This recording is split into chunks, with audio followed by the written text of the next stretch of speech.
Good evening, everyone. Good evening. Give me a quick sound check as I welcome all of you to a very lovely Saturday evening live stream here on the Left Lens. You know what to do as you're coming in or as you are watching. Please do hit that like button, smash that thumbs up.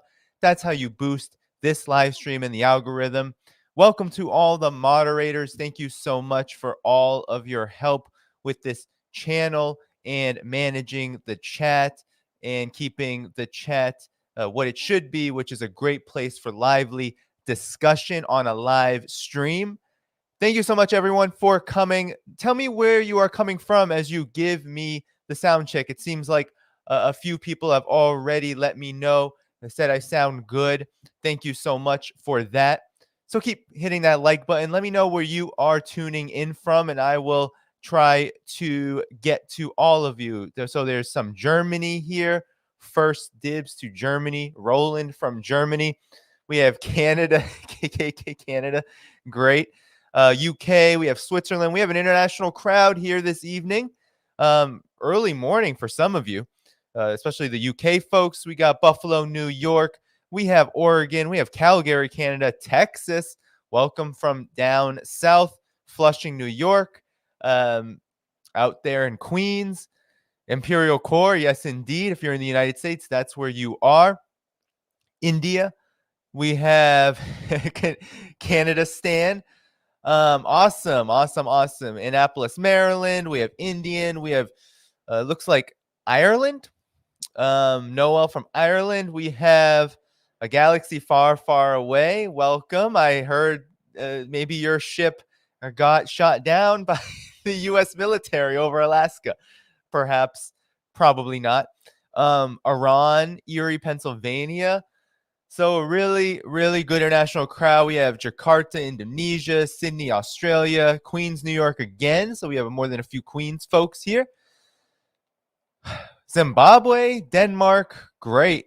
A very incredible international community. People's Republic of Decatur, Georgia. Awesome.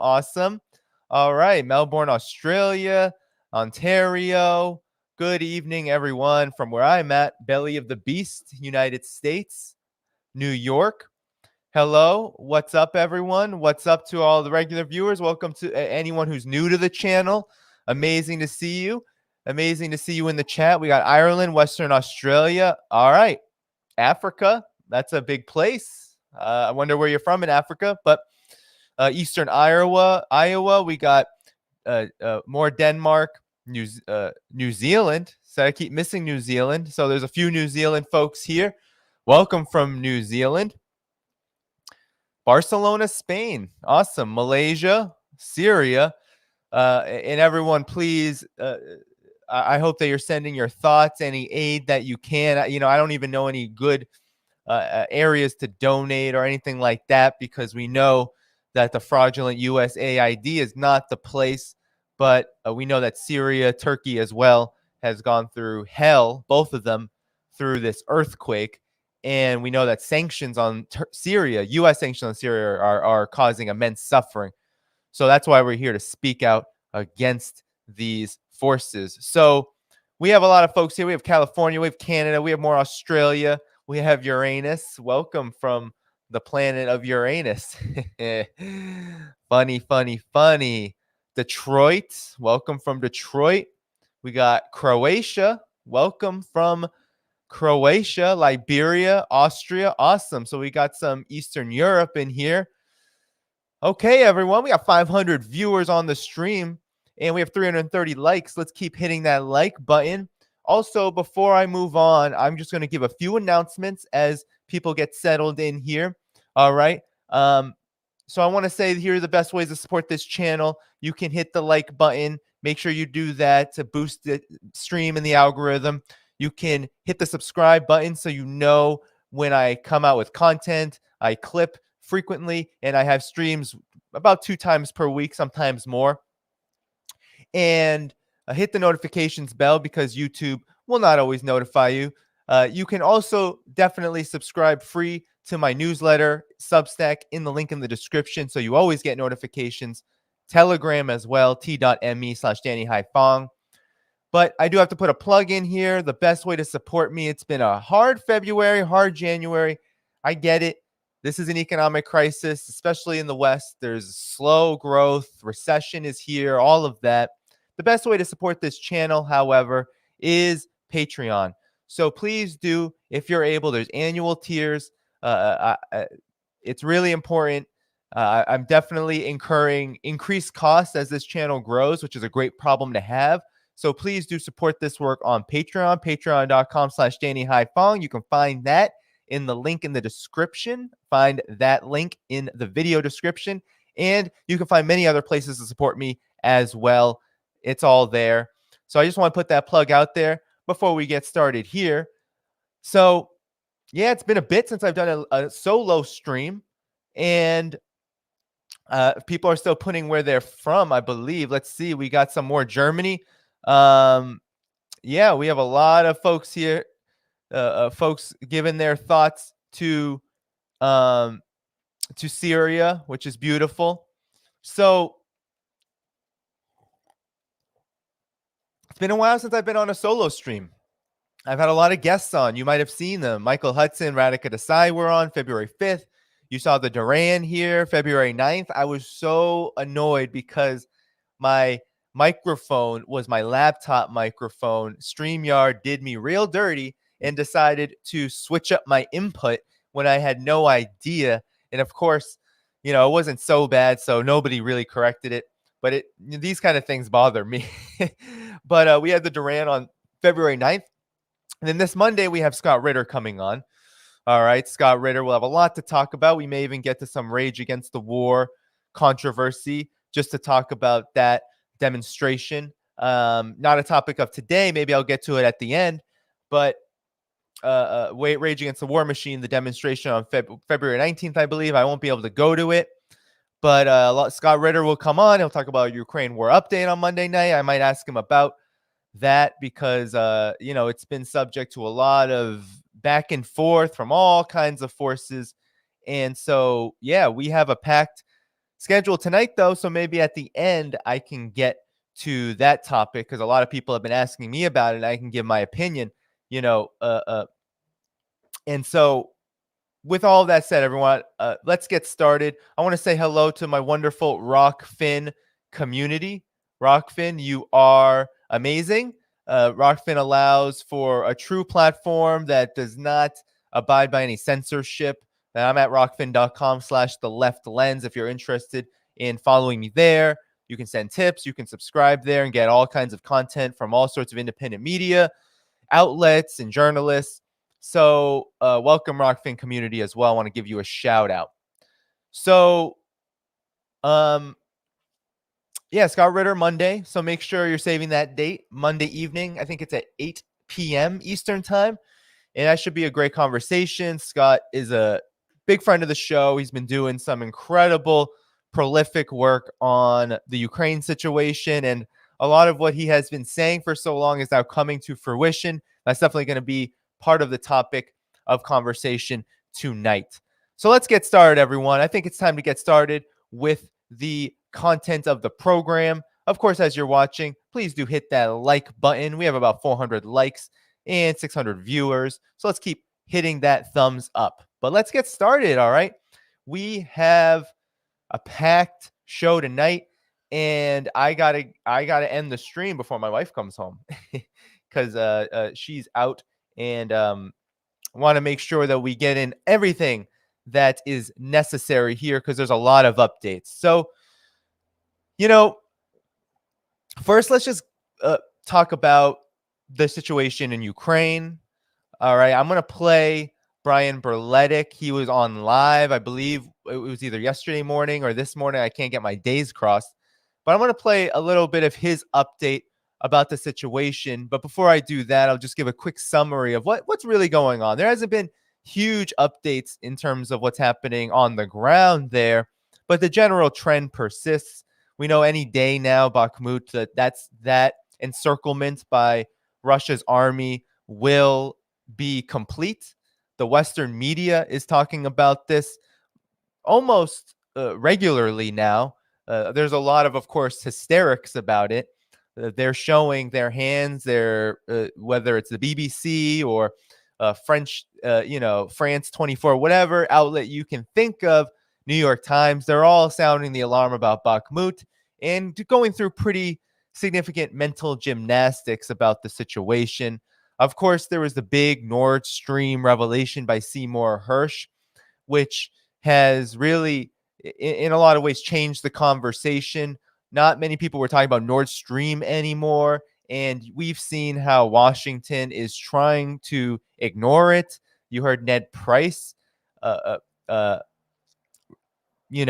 he gave an absolute flat denial of the reports, but nobody, whether it's Ned Price, the national security advisor to Joe Biden, or anyone else, Antony Blinken, right, the Secretary of State, top man at at the Department of State, the Pentagon, nobody wants to touch this story, and it's quite obvious why, because it does expose U.S. involvement. It does.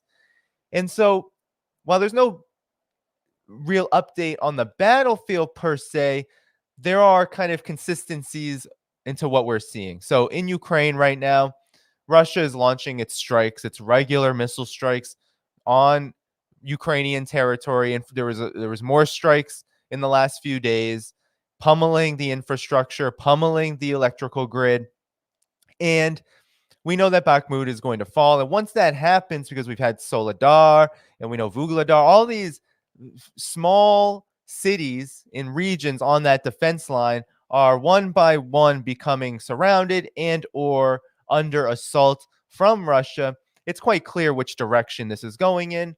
We've seen the panic. We still hear the Western media talk about this Russian offensive that's coming. I'm not so sure that it's coming. I think that it's actually happening, and it's just in the beginning stages, and we're going to see it probably accelerate quite dramatically once Bakhmut does fall, and we see even larger progress, more significant progress from Russian forces.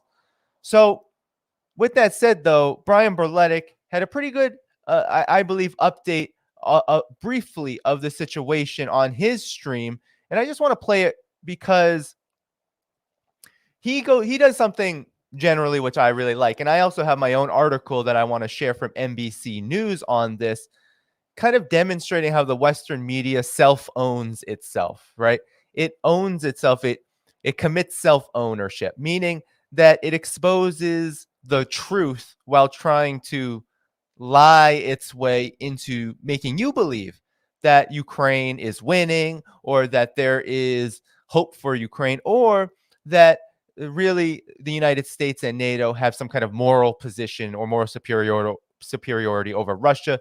We know since the beginning that has just been untrue, given the fact that the United States and NATO have been arming, supplying, strengthening, training fascist far right NAZI forces since the beginning to fight Russia. And now we have the Azov, once the Azov battalion, then the Azov regiment, now the Azov brigade, right? We have Azov in these far right these fascist forces, outright fascist, I don't want to call them fascistic forces, becoming more and more integrated in Ukraine's military. And that's by design. So let's play this, though, because it's very important. It is the update from Brian Berletic. It's only a couple minutes long, and then I'll react and give you some other reference points from the mainstream media. I have one from Richard Engel, which I think speaks to this very development that Brian Berletic is talking about. So here we go. This is about the recent missile attack. I have no idea how many missiles and drones Russia launched. They do this in waves, several waves in one attack. And so there were several waves that I was following on Telegram.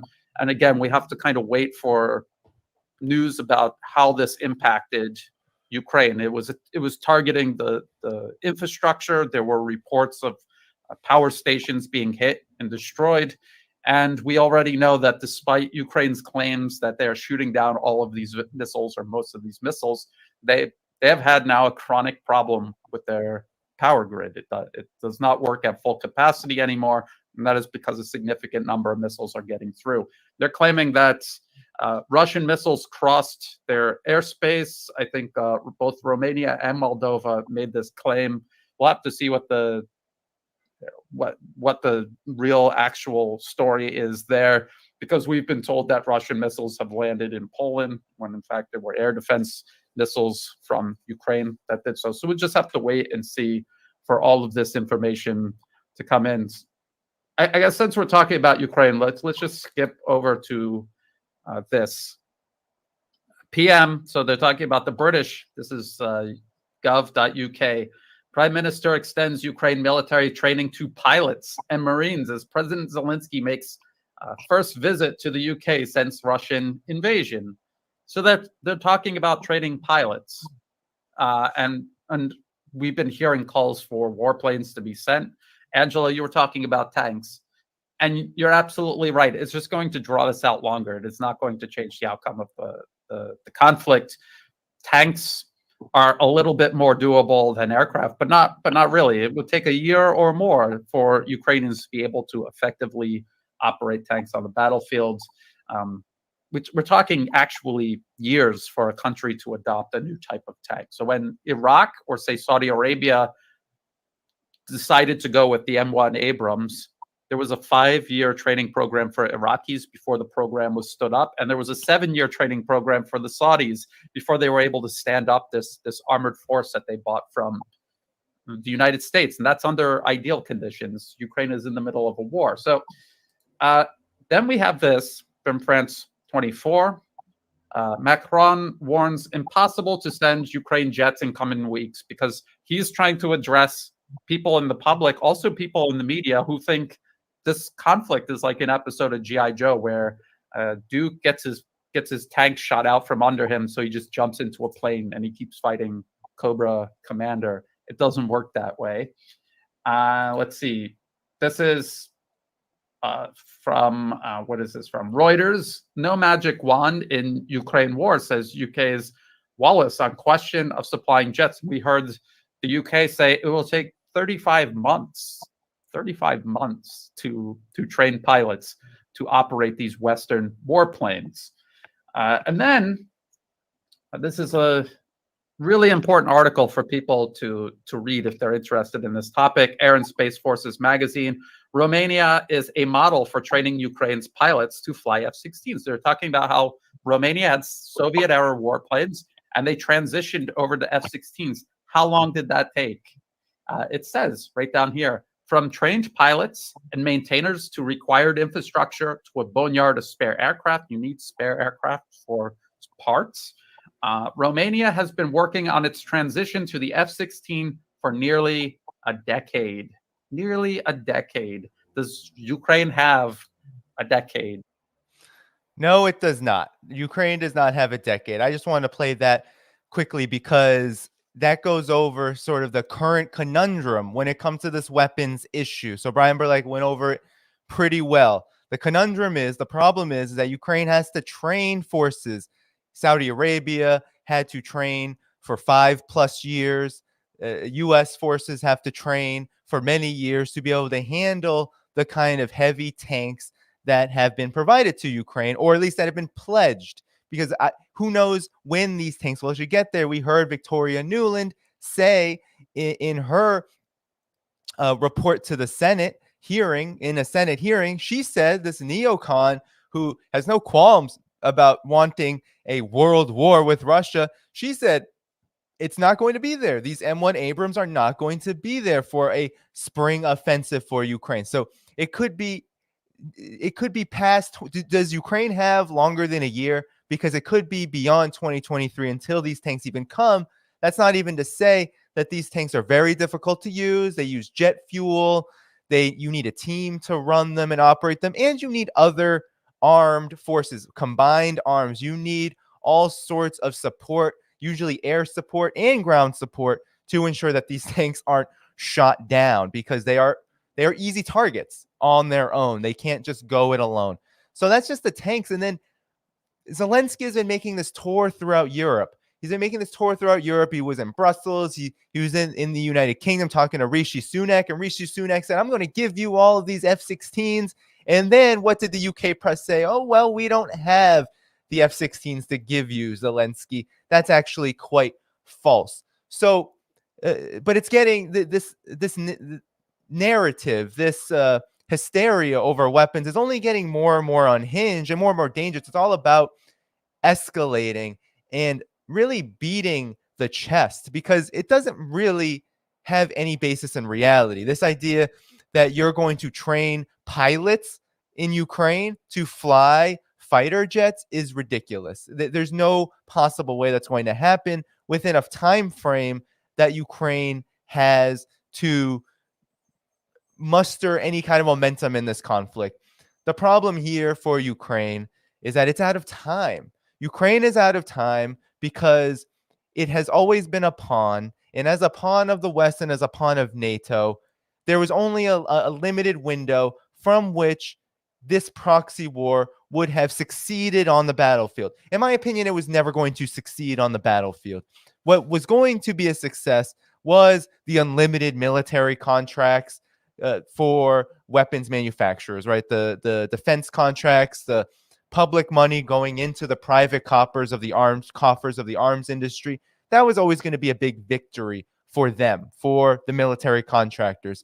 What was also going to be a big victory was the propaganda war and the political war, this kind of hybrid war, the psyops about Russia, trying to move people further and further, public opinion, the world, move everyone away from Russia in order to foment and grow this conflict between the US and Russia, because there are major forces, especially the neocons and their handlers on Wall Street and in the military industrial complex, who want to see a broader war with Russia. That, of course, has backfired in a lot of ways, and we're going to get to that. But the point here is that the only victory that was going to come about in this proxy war was a victory for the profiteers, for the gas, U.S. gas suppliers. I talked about Nord Stream. That's who's really won out. Seymour Hersh's revelations about Nord Stream and about how the U.S. collaborating with Norway through the CIA, through this kind of four-headed hydra in the White House, Blinken, Biden, Newland, and Ned Sullivan. These forces conspiring to blow up the pipeline in order to do exactly what the United States has been saying it wanted to do since February 2022, and even prior to that, which was cut off Russia's relationship to Europe, cut off Europe's relationship to Russia's natural gas, its cheap energy reserves, cut them off from that in order for U.S. interests to be able to dominate, whether that's the LNG suppliers, whether that's the U.S. dollar itself. That was a major point of the Nord Stream sabotage, the Nord Stream attack. But Norway is also a big piece of this, because Norway has its own pipeline, and these NATO countries, those that are, I think Turkey is the only country in NATO that isn't completely following and has become a complete and utter vassal of the United States. Turkey is the only one, in my opinion. Not to say that Turkey has completely and utterly sound politics, but Turkey is the only country in NATO that isn't hand over foot bending the knee to the United States. And so the NATO countries, Germany itself has a lot to explain when it comes to Nord Stream. But the fact of the matter is that Nord Stream is just a symptom of this larger problem in the conflict, which is that the U.S. and its NATO allies are really desperate right now. And the battlefield is showing that pretty damningly right now. It is damning how the battlefield has shifted into Russia's favor, to the point where all of these weapons transfers and pledges from the United States, from Germany, from the NATO countries, all of them point to not some kind of coming victory that Ukraine is going to get these weapons, they're going to use them, and they're going to turn the tide. It points to the opposite. It points to the fact that there is no other option here. The U.S. and NATO have to drain their own supplies because Ukraine is in really a quagmire of a lifetime. It is getting steamrolled by Russian forces right now. Bakhmut, the number of people that have died in Bakhmut, the number of Ukrainian soldiers is staggering. We're talking about possibly tens of thousands. Now, of course, there haven't been verified numbers, but that's the estimation given how many troops Ukraine is sending, how many are not coming out alive, how many are going there ill-equipped, improperly armed to basically go to their death. And it truly is sad. It's truly sad what the United States and NATO are doing to Ukraine, but it's a model that the United States has been practicing all over the world for a very long time. The stakes may have not been this high with other countries in regard to the greater global context and the dangers of a possible US and Russia confrontation. But nonetheless, this isn't the first time the United States has waged a proxy war and used an entire country and forces within that country, whether they be forces that have invaded the country from others, from neighboring countries like in Syria, or trying to foment a domestic insurgency, let's say Venezuela with the oligarchy there, in order to try to topple that government. So this regime change model is not new, but it certainly takes on a more significant and a more dangerous character here. And these weapons transfers only prolong and escalate this conflict. And we see here what Brian is saying is that there is no hope for Ukraine to take these weapons and turn the tide on the battlefield. And it's only a matter of time until Bakhmut falls and this defense line becomes more and more vulnerable to Russia's assault. It's happening as we speak right now, and it really is just a matter of time. But nonetheless, Brian brought up an article, many articles in the Western media, and he does this a lot. He talks about how the Western media kind of just reveals how the situation is really grim and for Ukraine. And this is very common. You can look at the BBC. There's so many articles, and I'm just going to choose one here to show you briefly what I'm talking about. So many articles sounding the alarm, but doing so in a way that is awash in propaganda. So here is NBC News from just a couple of days ago.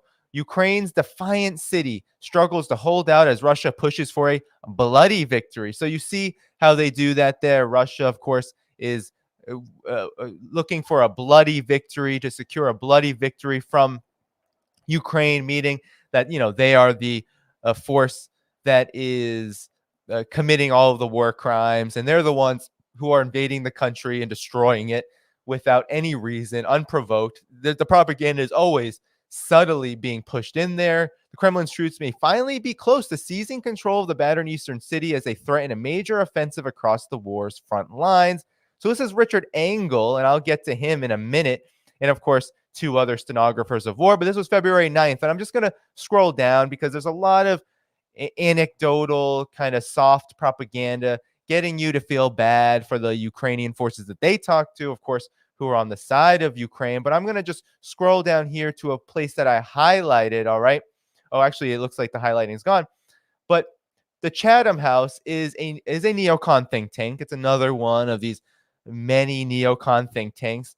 Hillary Clinton has given speeches at the Chatham House. They do focus on U.S. national security. They are an extension of the U.S. war machine. But here they admit, even the Chatham House is admitting that it does look like, this is from an associate fellow at the Chatham House, John Lowe, it does look like, though, the Russians are making a very big push to take this town. Wait, actually, was that the right one? So it says, within the Western community over recent months, there's been a general feeling that the Russians are getting their act together and prosecuting this war to a successful conclusion from their point of view.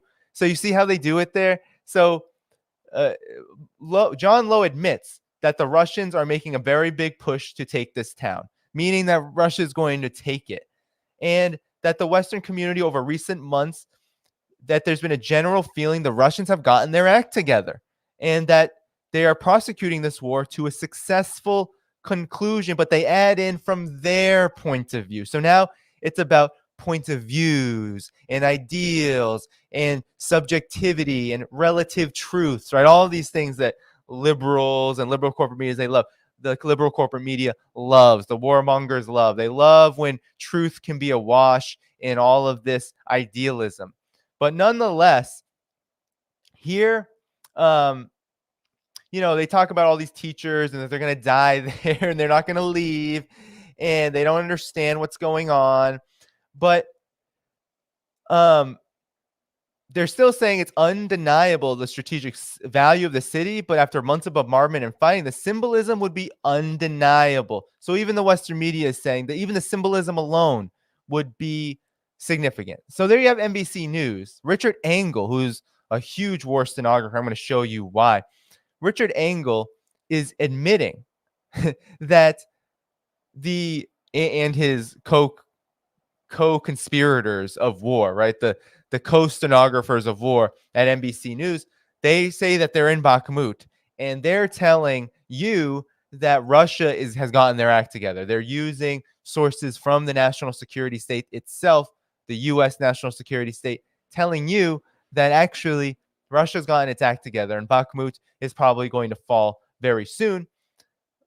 But I want to show you who Richard Engel is, because Richard Engel, he is an interesting fellow. I mean, he's a neocon, right? He has never opposed any war. He is one of these Pentagon embedded journalists within the national security state, within the U.S. national security state. He profits from war, just like so many journalists do, so-called journalists in the Western corporate media. He profits from war. So he is someone who has consistently reported in favor of the U.S. war machine. Anything that the United States says is true according to Richard Engel. And here he got in trouble. So I don't know if you remember this from before even the invasion, before even the special military operation launched. I don't know if you remember this. There was all this propaganda happening to show that Ukraine is getting ready. Watch out. Russia's about to invade. It's going to be really bad. Ukrainians are preparing for war. And here he says Ukrainian great-grandmother Valentina Konstantinovska on an AK-47 training to defend against a possible Russian attack. Your mother would do it too, she told me.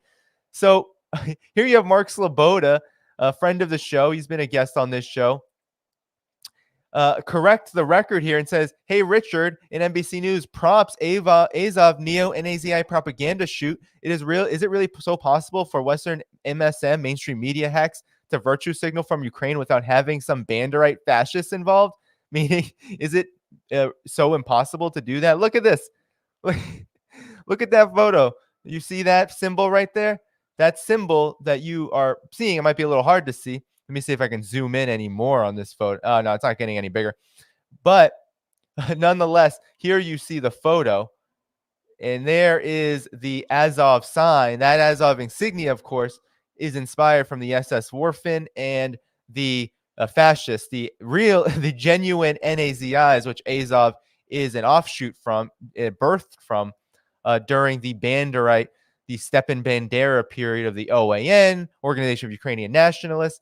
Essentially, Richard Engel was doing, and here's Aramate reinforcing the matter. I don't know, is your mother a neo-Nazi? The Azov battalion who staged this media stunt sure are. And there's the same picture of the Azov battalion training the grandmother. So that's who Richard Engel is.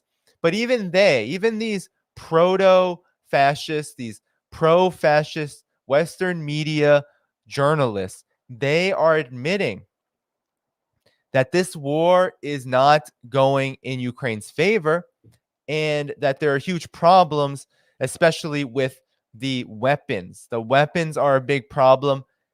You see in the corporate media, though, that has kind of gone out of the news, right? You don't hear very often, where are these weapons going to go? You just kind of have this new escalation, right? A new kind of ceiling to reach. So first, it was, let's just throw $1 trillion at artillery and ammunition to Ukraine. Let's just throw that at Ukraine. We need to get more to them. That was the big discussion as the U.S. was considering its new huge 850 plus billion military budget that was approved of before the new year began. Then it was tanks. This conversation about tanks. You got to get the Leopards. You got to get the M1 Abrams to Ukraine. Tanks. They met in Germany at Ramstein Air Base. They met there, all of the NATO countries, Stoltenberg, Lloyd Austin, all the NATO countries. They met, and the U.S. beat them over the head and said it's time to get them tanks. And that's exactly what happened, or at least they were pledged. We don't know where they're going to go. But, Ukraine has huge problems when it comes to this weapons issue. And it gets to the level of Ukraine is literally not, it's out of time because it's literally out of ammo. It's out of ammunition. And so these pledges are not being, they're not being delivered fast enough. And so Kiev, the Ukraine regime is sounding the alarm about this, and they should be, because this is very concerning for Ukraine's military. If they're going to continue to fight this suicidal war, this proxy war on behalf of the United States, they're going to need weapons, but the United States and NATO are very slow to the keep. And that's because they've drained themselves. And a lot of it is there is mutual blame all around, right? Ukraine fought this war as if they were they fought this war like it was World War I, and they sent everything they had. It is not a war that they could have won anyway. They didn't have the manpower. They didn't have what it took.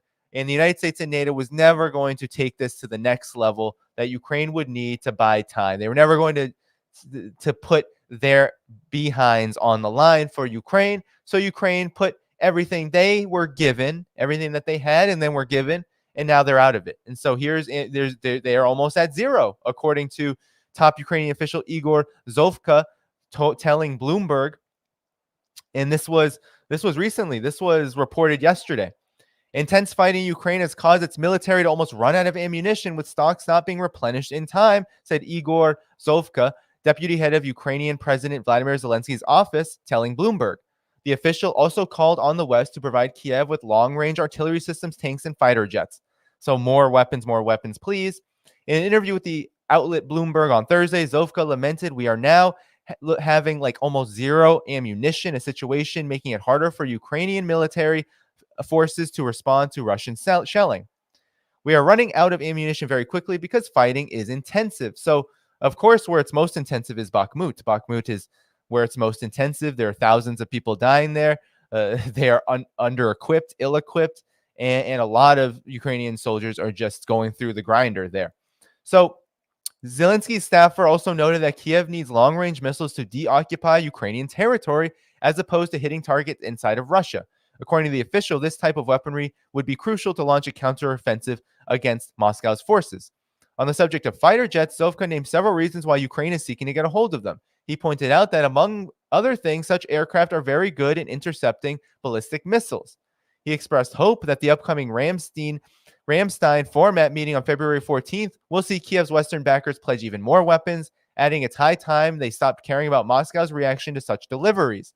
So Ukraine is unhinged. I mean, let's be honest here. Ukraine is an unhinged proxy. Ukraine does not have any concern for itself or others or the world. They want to reinforce and reproduce their own existence, meaning they don't want to be toppled because they know that if Russia pursues its agenda, and it is pursuing that agenda, this is by very definition the demilitarization that Russia has been speaking about since the beginning. Ukraine is out of weapons, and Ukraine's military is being bombarded by Russian strikes, which are crippling its military capacity. And now that they're out of ammunition, how are they going to fight? They're very close to being out of ammunition.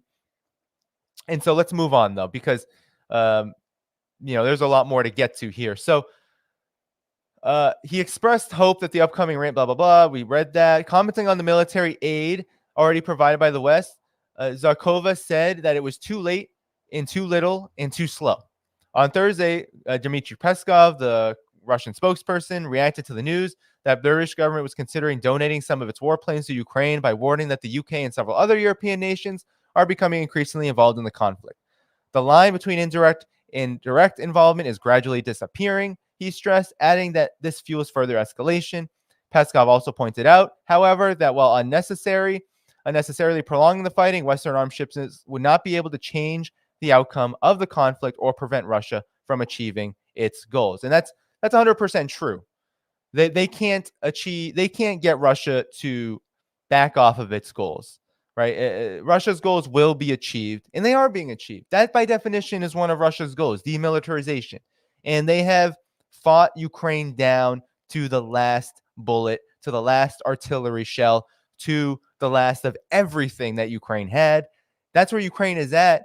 And this fighter jet conversation is both funny but also troubling, because Ukraine will never be able to operate fighter jets on its own unless they're going to send pilots into these fighter jets that don't know how to ride them, and it will be a disaster and they will be destroyed. I don't think that's going to happen, because that would look horrific on the battlefield.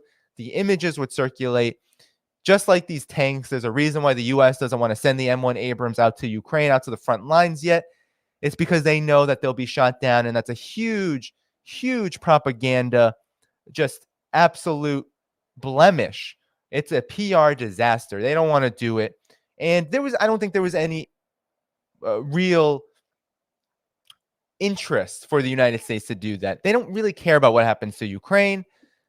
They want to achieve the ultimate objective, which is to defeat Russia while also fueling the interests of their masters, the military-industrial complex, the banks, the oil and gas monopolies. That's who they want to serve. So as they serve them, they just want to get to Russia. They want to weaken Russia, and they're finding every single time it's not working. They don't really have a solution to this. They don't have a strategy to this. So they're just going to talk.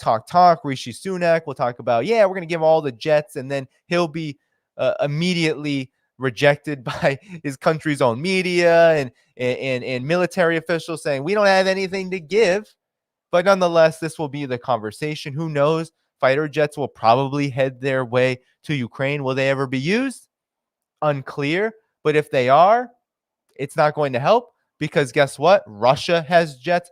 Russia has missiles. Russia has S-300s. Russia has all the weapons that it needs to get the job done. And that's the point here, is that Ukraine is out of ammo. It's not looking good for Zelensky. It's not looking good for the Ukrainian military. And we're going to see, I think, very soon that this fact, this reality, is going to have huge consequences for the future of this conflict. And if this conflict doesn't have even a year left in it, as it stands, as it currently stands, as a military operation, as a proxy war, as one where Ukraine is really throwing everything it has at Russia, if it doesn't even have a year, we know which direction this is going to go, and it's going to go in the direction of a Russian victory. So that's the update when it comes to the weapon situation. Okay. And I just wanted to get that out, because we have a lot to talk about with the economic situation, because this war is not just about politics. It's not just about the military. It's not just about what happens on the ground. Wars are not just simply won on the battlefield. And this war was certainly about much more than just the battlefield. So we're going to talk a lot about the economic basis for Russia's bounce back, for its economic recovery, for also how it has defeated the US and EU, the NATO sanctions regime. It has defeated it. And that's a huge deal. It's a huge deal we need to learn from. So we have two sections that I'm going to go over soon. But while you're waiting for me to organize this, we have 688 likes and 944 viewers, 949 viewers. Hit that like button. Let's get to over 1,000 viewers for the rest of the show. Let's do this. Let's get another 50 plus folks in here by hitting that like button. Let's get up to 700, 750, 800 likes. And we'll continue on right now. Let me just take a little bit of sip of water. It's a little hot for the winter time. It's been a little hot where I'm at. So anyway, let's get to the next topic, shall we? So, yes, Russia is bouncing back economically, and it's defeated US, EU, and NATO sanctions. And how has it done this? Because the opinion of the neocons, the warmongers, the collective West, was that the most important front of this war was never the battlefield for them. They did not, as much as there is this unhinged uh, uh, class of warmongering sycophants within the Pentagon, the CIA, these forces exist. And the neocons certainly wouldn't mind a shooting war with Russia. But that was never the objective at this time. The objective was to achieve the demise of Russia, the destabilization of Russia, the destruction of Russia by other means. That's why it's a proxy war, because the military conflict is just one part of the overall assault. The other part of it is, or one huge part of it, is the economic war, the sanctions regime. So immediately after Russia launched a special military operation February 24th, 2022, we're rapidly reaching the 1-year point of this. Immediately after that, the US, the EU, they seized Russian assets, central bank assets, for foreign currency reserves, seized them, stole it, right? All of the US dollars that Russia was holding, gone. The United States said, it's ours now. Straight up theft. They did it to Afghanistan too. Did it in the UK, did it to Venezuela. They do, this is what they do. And so the sanctions regime was so intense that Russia became the most sanctioned country in the world. And it still is the most sanctioned country in the world. And so the idea here is if you if you sanctioned Russia to the point where it is completely isolated from Western finance, from US and Western finance, if you can isolate its economy, then Russia will be destabilized. Its population will starve. There will be massive unrest, and the internal political regime in Russia will not be able to stand. That's the whole point of sanctions in general. But here, the hope was that if you can just level them to the degree where Russia can't breathe, then Russia will fall. It was completely and utterly a miscalculation.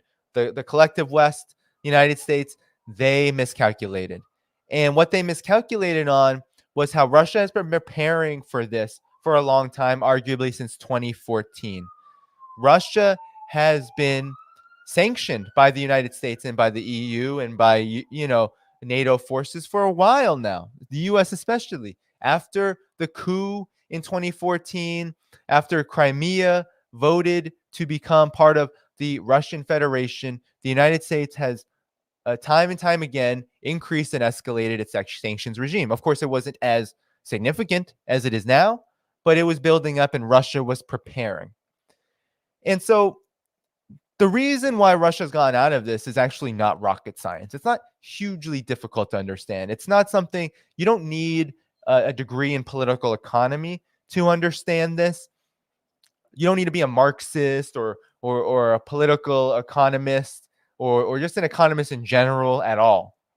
All you need to know, and I'm going to get into an article that goes over this, is that what Russia did is that it decided, okay, well, if you're going to cut us off from Western finance, well, we are going to increase our own capital investment. We're going to ensure that the government supports its businesses, that the government supports Russia's businesses, and that these businesses are going to restructure themselves in order to meet the new reality, which is that certain markets are cut off, dollars are not plentiful. There's got to be other ways to get what you need, to get the investment that you need, to get the capital expenditure that you need. And so Russia has been basically creating a resource nationalist economy where its commodities and its resources are poured into its money. And then we're going to get into this, the de-dollarization, the currency reserves of others, that what it has been invested into the real economy, into the national economy, in order to support the stability of not just the Russian currency, the ruble, but also the entire society, right? To ensure that there isn't massive job losses, that inflation isn't crippling to the point where people are unable to survive, right? Really, Russia has turned inward in a way that supports its national economy and takes what it has, which is rich in natural resources, rich in raw materials, and also the capacity to work with countries that aren't in favor of the sanctions regime in order to support Russia's real economy, not the banking economy, although Russia's central bank has played a huge role in investing in the real economy. So that's how it did it. Unlike the United States, which what has happened in the United States, the United States isn't under sanctions, but it sure is a neoliberal economy and austerity-based economy. What the United States does is its central bank, its Federal Reserve Bank, pumps out currency to then allow these huge financial institutions, these banks, essentially do whatever they want with it. And it's usually not to invest in the real economy, it's to enrich themselves, to take part in financial schemes that will increase their profits, that will increase their dividends and their shares, all of it. That's what they do.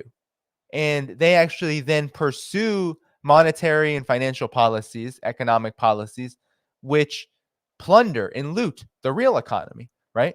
That's what happens in the United States, and it happens in the collective West. And so the United States in the collective West, of course, can't really understand what Russia's doing. They couldn't predict it because they don't understand what it means for an economy to serve the national interest here. And that's what Russia has done in response to the sanctions. And here is what I mean. So, according to Bloomberg, and this was reported yesterday, record investment helped Russia survive sanctions. Domestic companies have been boosting capital spending to adjust to new economic realities.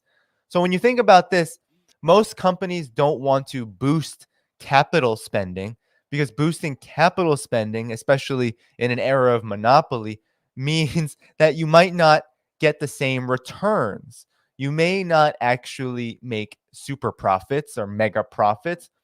But here, the new reality is survival and ensuring that you exist another day because you actually don't have the international financial system to lean on.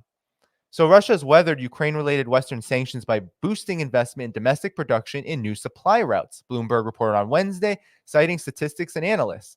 According to the report, capital expenditure rose 6% last year, while many economists expected it to drop by 20% shortly after the Ukraine conflict broke out. The Bank of Russia said in a recent report that most Russian businesses either increased investment in 2022 or kept it at the same level as in the previous year. As a result, output shrank by merely 2%, much lower than economists predicted when the latest sanctions were first introduced. The restrictions have left Russia cut off from many imports, and Russian companies were forced to either boost spending or replace now unavailable foreign equipment and software, or invest into setting up new routes to secure supplies from alternative markets.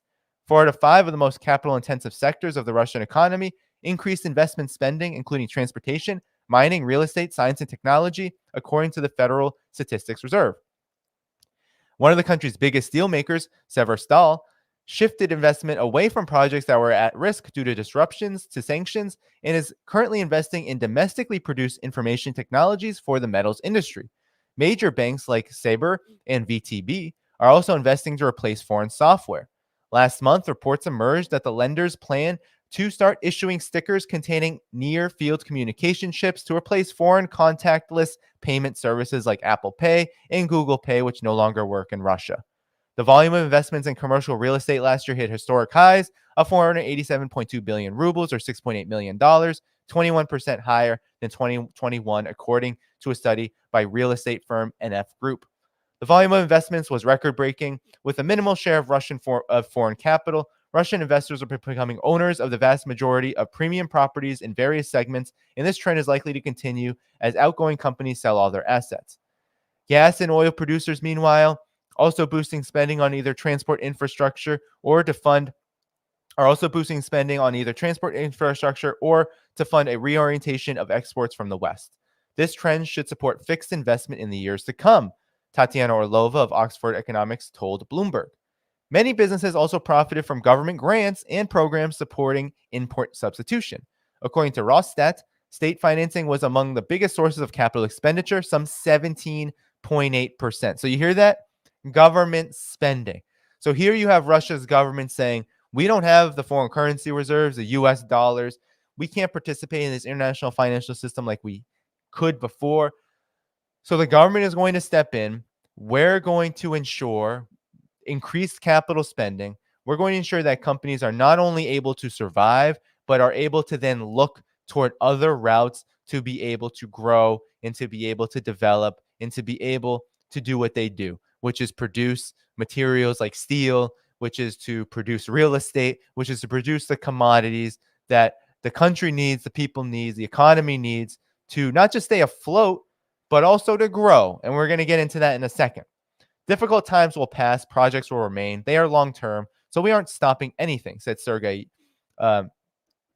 Yachukov, head of the Mangazaya Group, a diversified company whose main activities are gold mining, construction, and development, told the news outlet. He noted that the future company sees it as a necessary move forward and invest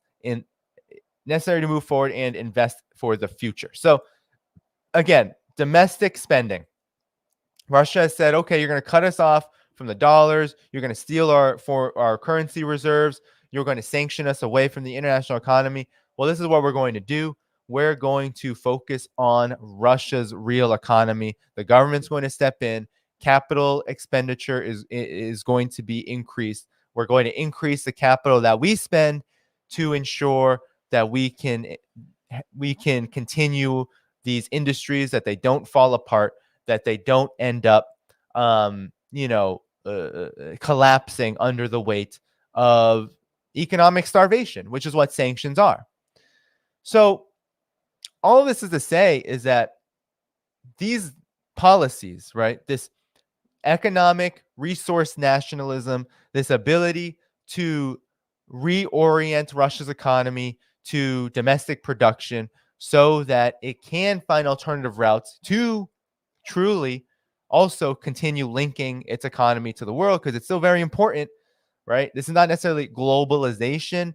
That has become a very loaded political term, but no country can stand on its own, right? No country can actually exist. No country has everything that it needs.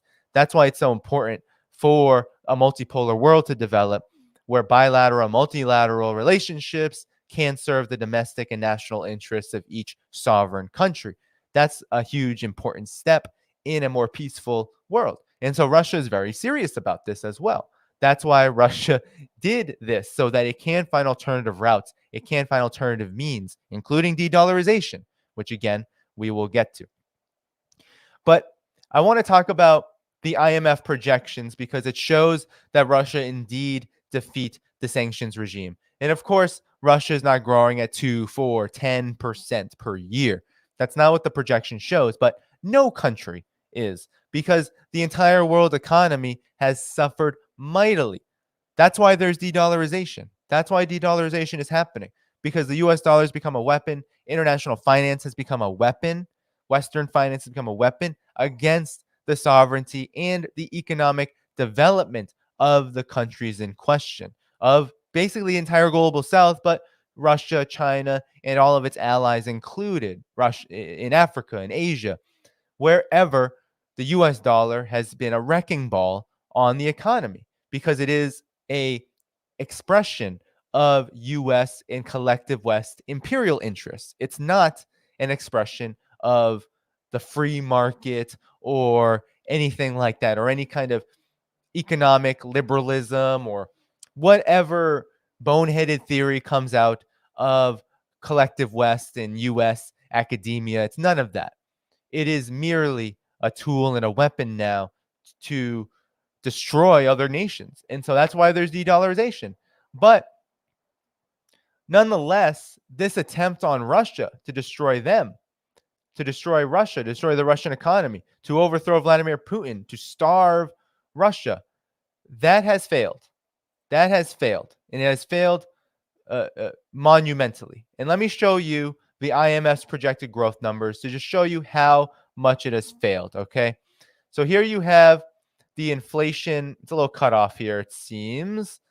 Do I have to? I don't want to shrink it. No, it's just cut off.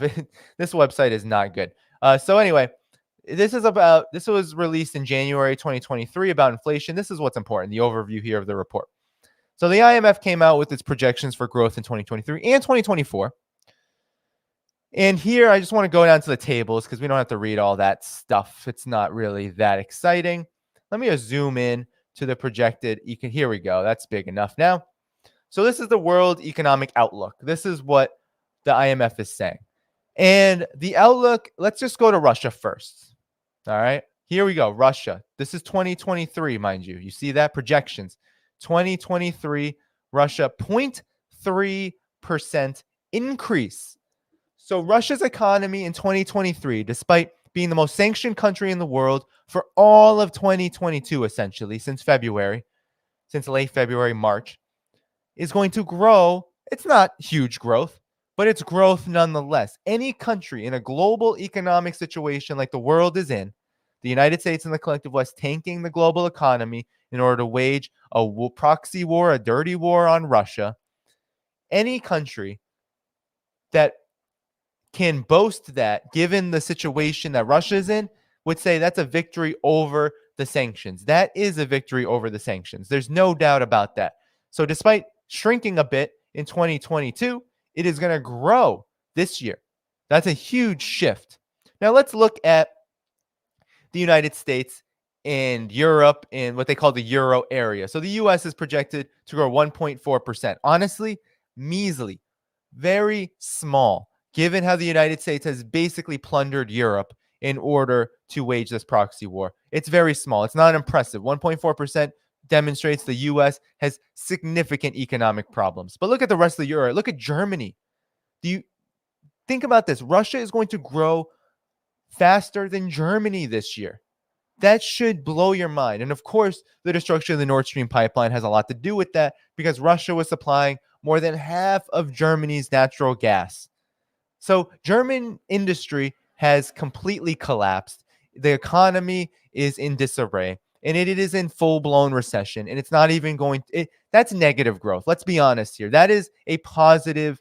Who even knows if it's going to grow that much? Because I've heard projections of maybe negative 0.3%, right? So there's a range here in Germany. According to the IMF, is only going to grow by 0.1%.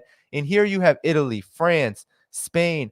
Look at the United Kingdom, negative 0.6% growth, negative growth, right? So you have all across the collective West, stagnant and or negative growth, zero growth, while Russia, despite being the most sanctioned country in the world, is going to grow faster than Germany. And of course, the fastest growing economies this year, surprise, surprise, India and China, 5.2% for China, 6.1% for India. And actually the growth for China has become more optimistic of late as China undoes its strict COVID-19 measures. Now China, I think, is over 6% or more. These are all projections, of course.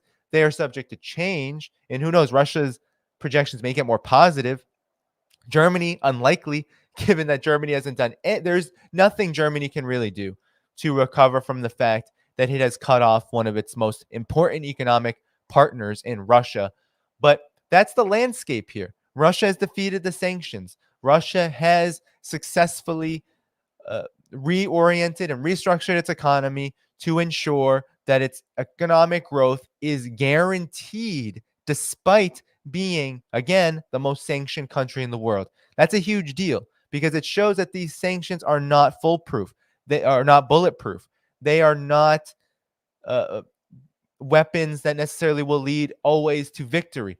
The United States and the EU have failed in their objective in this economic war, and that is one of the most significant, if not the most significant part of this conflict. The most significant part of this conflict is arguably the economic war, because as you see on the battlefield right now, the United States and NATO does not have the capacity to fight this on the battlefield. Either they risk nuclear exchange through further escalation, or they continue cosplaying weapons transfers to Ukraine as if that's going to do anything, while ignoring the reality that most of these weapons will never even reach the battlefield. And even if they did, Russia's prepared to shoot them down. So you see now the full picture here. The economic war isn't working. The propaganda war, let's be honest, the collective West has been there. The brains of people in the collective West have been massaged for year after year after year. Of course, the propaganda war is going to be relatively effective. Of course, you have many people in the US, across Europe, very anti-Russia at the moment. These NATO statelets like Latvia, Poland, right? You have huge anti-Russia sentiment, sure. However, that propaganda war cannot make up for the deficits in other areas. That's why it's been so significant for Russia to defeat the sanctions war, the economic war, because it means that Russia is prevailing in the overall scheme of the conflict. That's not even to count the fact that it is ready to, it has even sent its 200, 300,000 partial mobilization to the front lines yet. So that's how optimistic Russia should be. Russia is very optimistic right now about its situation because it has made immense gains in defeating the sanctions regime and defeating the sanctions war, the economic war, being able to get through that storm. The US and the West have nothing left. They can't isolate Russia any further lest they try to destabilize those countries that refuse to go along with the sanctions. And that's what they are trying to do. They are trying to do that, whether it's Iraq, whether it's Syria, whether it's China. They're trying to do it. You saw with the Chinese spy balloon. Now there's new sanctions on China. Chinese tech is getting sanctioned. We're going to get into de-dollarization right now. They're doing it because the de-dollarization trend is so dangerous. And Russia is also spearheading that. Russia is spearheading a de-dollarization trend as well, a policy that has monumental implications. And we're going to talk about that right now. Before we do, though, everyone, we have 856 likes, 910 viewers. Thank you all for viewing today. You know what to do. Keep liking the stream, sharing it. Be sure also hit the subscribe button, that notifications bell, and do consider supporting me at patreon.com/Dhaiphong. It's very important to support independent media right now. This channel has been growing, which is incredible, and costs are kind of elevating. And so please do. That's the best place to support is patreon.com/Dhaiphong. You can also support in other places in the link in the description annually, both at Patreon and Substack. One-time donation options are also possible in the description. And you can also support monthly here on YouTube. We have a great YouTube community. All right, everyone. Let's do the last story, shall we? So, de-dollarization, a huge part of Russia's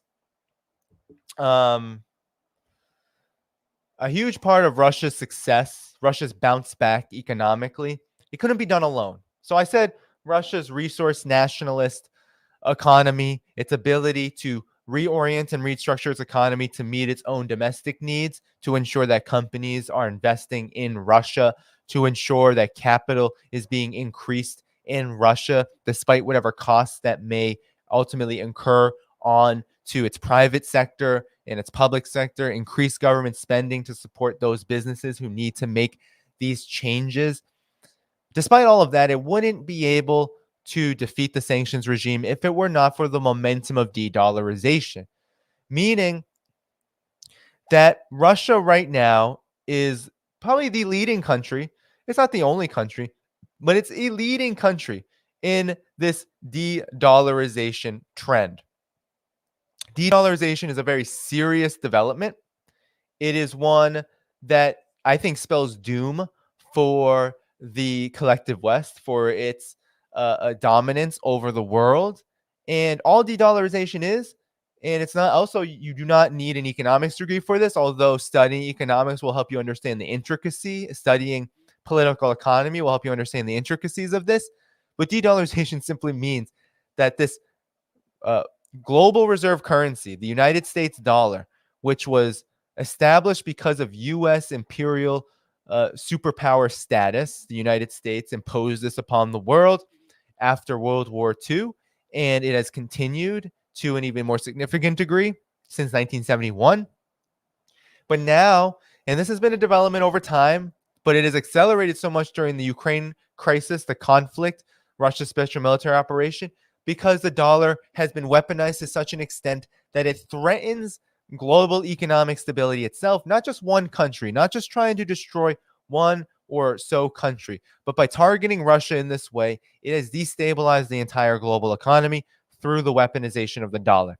So now you have Russia pursuing de-dollarization faster and more um, and more effectively maybe than any other country. And so I'm going to go over just a few developments, even just recently, that show how serious Russia is about de-dollarization and how much it is making progress in this regard. So here you have the Global Times reporting that Russia is removing the euro, only keeping yuan, RMB, Chinese currency, and gold in its national wealth fund. So the national wealth fund, all right, this is resulting in further de-dollarization, says the Global Times. Russian Deputy Foreign Minister said if the question is whether the euro will be reset, meaning not in the national wealth fund, then it will definitely be reset this year. It will consist of the fund is going to consist of up to 60% yuan and no more than 40% gold. And Russia may add rubles to the sovereign wealth fund. So the sovereign wealth fund is a huge institution. It's a financial institution. It's one of the biggest in Russia that is responsible for economic investment. And so the currency that this fund is going to hold is not going to be euros anymore and not going to be dollars because dollars is not allowed anyway. It's going to be Chinese yuan, RMB, Chinese currency, and then its own currency in gold. So again, the de-dollarization process is accelerating. And so this is happening on a bilateral basis too. This is an important development here. Russia is consulting with Egypt now, and also Iraq, by the way. But Egypt and Russia are working together. This was reported in Al Mayadeen that the Russian ambassador to Egypt, Georgy Beresenko, announces that consultations remain underway for the transitions of national currencies between Russia and Europe. That these consultations are underway as a means for Russia and Egypt to trade in their own currencies. According to the ambassador, from the spring of 2022, intensive consultations have been ongoing regarding the transition to national currencies in settlements and mutual trade. Despite all this pressure, Egypt remains faithful to the traditions of friendship between our countries laid down during the presidency of Gamal Abdel Nasser and continues to interact with Russia in the economic, cultural spheres in various international political platforms, said Borisenko, the Russian ambassador to Egypt. So there's going to be expanding cooperation. So this trade is important because Egypt is Russia's largest grain importer and also the biggest grain importer in the world. Some 11 to 13 million tons being purchased from abroad each year. And so imports from Russia have reached 191,000 tons of wheat since the start of this year. So again, these are huge numbers. These commodities are going to begin to be settled after major consultations in Russian rubles and in Egypt's national currency. So this is a very serious development. The sanctions have blown back in this way. And you also have Russia and Iraq discussing this as well. So this is from Russia Briefing. Here is what Russia Briefing had to say about Russia and Iraq moving closer to paying for oil. This was from February 6th. Russia and Iraq want to move payment for oil to reliable currencies. The latest energy-rich economies move to drop the U.S. dollar. Russian foreign minister has been in Baghdad. So Russia was visiting Baghdad recently this month with his Iraqi counterpart Fawad Hussein discussing new payment mechanisms to replace the dollar, the U.S. dollar. They have stated that Moscow and Baghdad plan to switch to paying for oil supplies in the currencies of reliable countries and move away from the dollar in bilateral economic relations. At the end of 2022, the United States introduced restrictions concerning cross-border payments in dollars from Iraq. According to local media, almost 80% of all transfers were blocked. The reason for this decision, the United States was the need for Iraq to comply with sanctions against a number of countries. So you hear that? The weaponization of the dollar. More weaponization of the dollar. Iraq was basically sanctioned by the United States, not able to make cross-border payments in dollars because it refused to go along with sanctions on Iran. Mind you, Iran and Iraq sit in the same region and have every right to trade with each other. But the United States said, no, you need to listen to us. You're supposed to be our puppet. So now you have the blocking of Iraqi transfers resulted in the dinar collapsing almost 10%, and that led to almost full-fledged economic crisis and protests in the country. So this has led to discussions about the dominance of the US dollar and calculations in the prospects of finding alternatives in the form of other currencies such as Chinese yuan or the Emirati dirham, which is the UAE's currency. So Russia, along with Iran, are now also under similar sanctions. So Moscow and Baghdad are also interested in developing trade relations regardless of the US dollar. And so the two parties, Sergei Lavrov and the Iraqi foreign minister, are discussing the possibility of trading for oil in friendly currencies because these are two energy-rich countries that could really benefit from that kind of trade. Oil for commodities, commodities for oil. In the current conditions, the United States currency restrictions upon our two countries, it's important to protect legitimate economic relations from pressure from the West by switching to payment supplies of oil in currencies from reliable countries. And so then they talk about that there is 4 Russian energy companies operational in Iraq: Lukoil, Gazprom Neft, Bashneft, and Rosneft. And then you have the largest West Karana 2 field together with the Iraqi company North Oil Company. So they're working on an oil field together. So essentially, these two countries are close, Russia and Iraq, and they want to move away from the weaponization of the dollar. And the Chinese currency is key here because China's economic position gives it a lot of leverage. And so a lot of these countries like Russia, Iraq, a lot of these countries see China's RMB as a stable currency, one that has reliability that can be used in a basket of currencies that are pegged to commodities. And that is how de-dollarization, at least in the initial period, is going to look. And so that's what's happening. And this is a very serious development because you actually do have the Western financial corporate media, the Western collective West media, actually talking about this very seriously. They are sounding the alarm. Okay. And you can see this in the pages of the Financial Times, and I'm going to bring up a few pieces here. And there's a debate happening actually in the Financial Times and in other economic-centered establishment media outlets, collective West outlets, sounding the alarm about this development. One such person is someone named Zoltan Pozsar. And this person is important.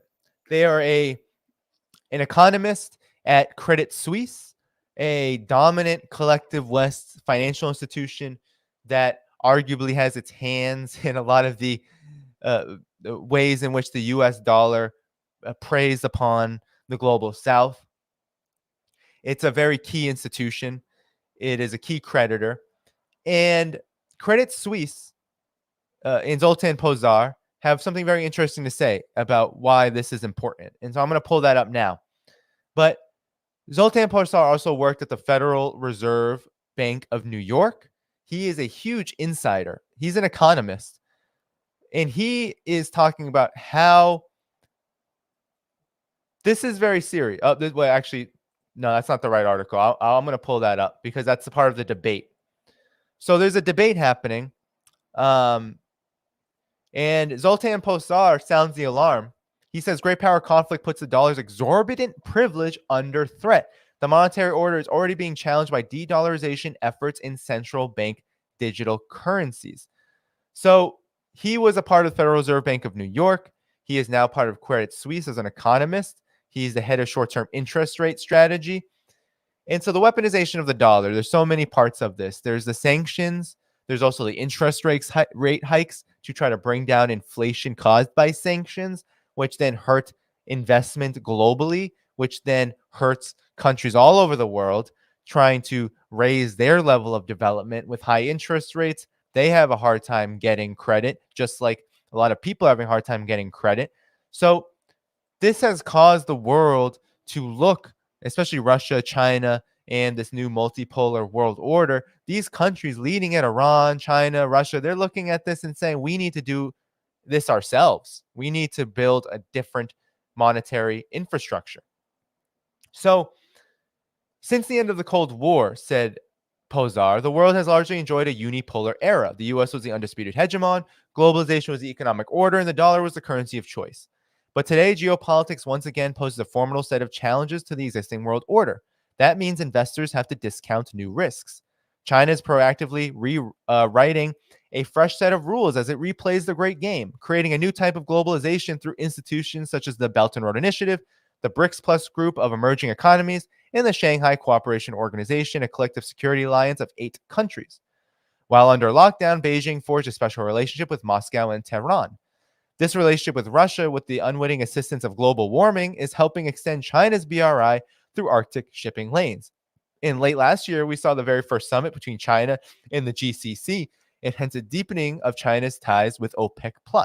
All of this may lead to one world, two systems arrangement.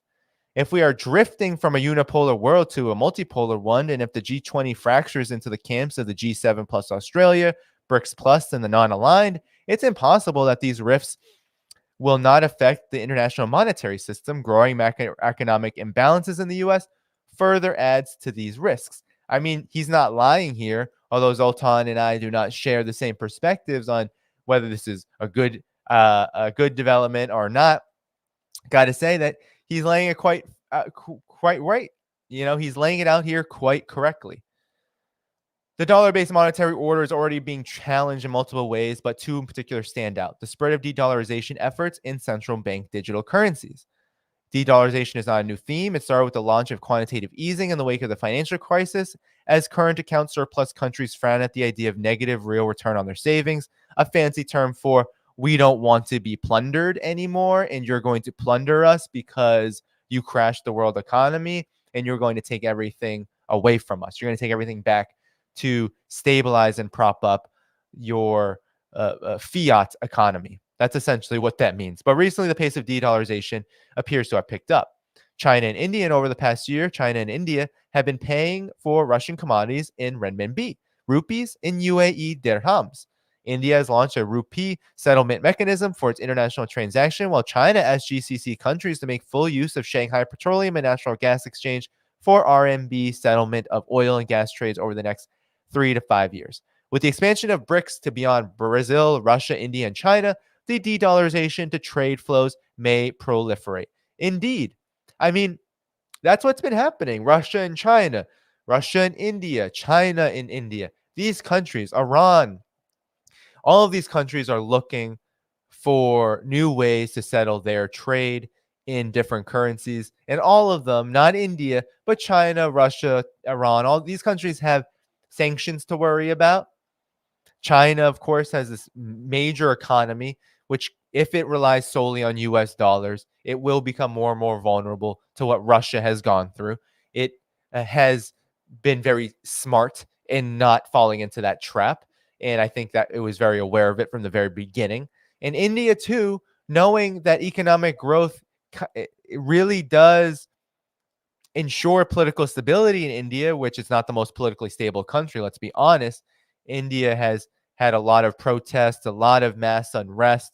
There is serious problems internally in India. But if India is going to legitimately grow, it cannot be under the thumb of the US and collective West-led economy. It has done that before during colonialism, and millions of people in India ended up dying, and the country was abject poor and still suffers from abject poverty in many areas, especially when it comes to the majority peasant population, the majority rural worker population.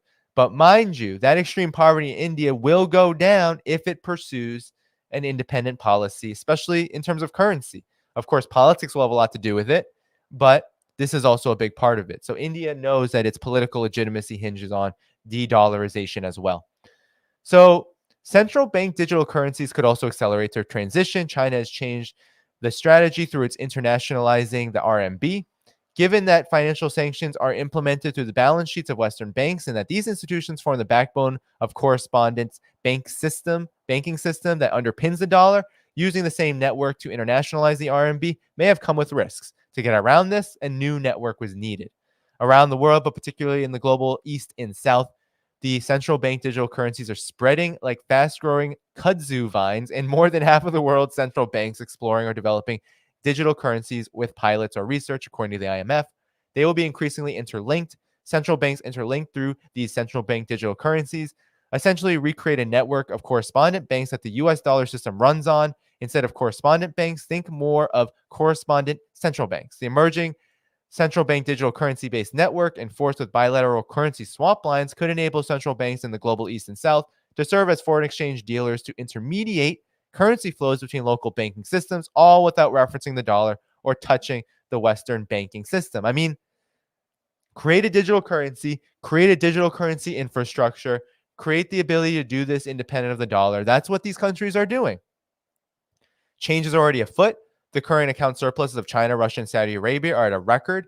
These surpluses are largely not being recycled into traditional reserve assets like treasuries, which offer negative real returns at current inflation rates. Instead, we have seen more demand for gold, commodities, and geopolitical investments, such as funding the BRI and helping allies and neighbors in need, like Turkey, Egypt, or Pakistan. Leftover surpluses are held increasingly in bank deposits in liquid form to retain much needed options for a changing world. In finance, everything is about marginal flows. These matter the most for the largest marginal borrower, the US Treasury. If less trade is invoiced in US dollars and there's dwindling recycling of US dollar surpluses into traditional reserve assets such as treasuries, the exorbitant privilege that the dollar holds as the international reserve currency could be under assault. So that's Zoltan Pozsar, former Federal Reserve Bank of New York, also of Credit Suisse currently, head of interest rate strategy. So he is someone who knows a lot about the Western financial system. He's sounding the alarm about this. And he is not the only one at Financial Times. Before I get to that, what it's saying here, it's not that complicated, actually. By creating these alternative mechanisms and reorienting where the currencies are going, where the investment is going. So instead of this money being stored in treasuries, in these reserve banks, right? These treasuries that are then used to then mediate or intermediate with Western banking and US banking systems, because the dollar is the dominant currency and you need to do everything around the rules that the US dollar plays by, meaning US rules, really. If you create a central banking digital currency, if you create this infrastructure to trade and do currency swaps and these kind of things independently of the US dollar, then yes, you can accelerate projects like the Belt and Road Initiative, the Eurasian Economic Union, these infrastructure projects.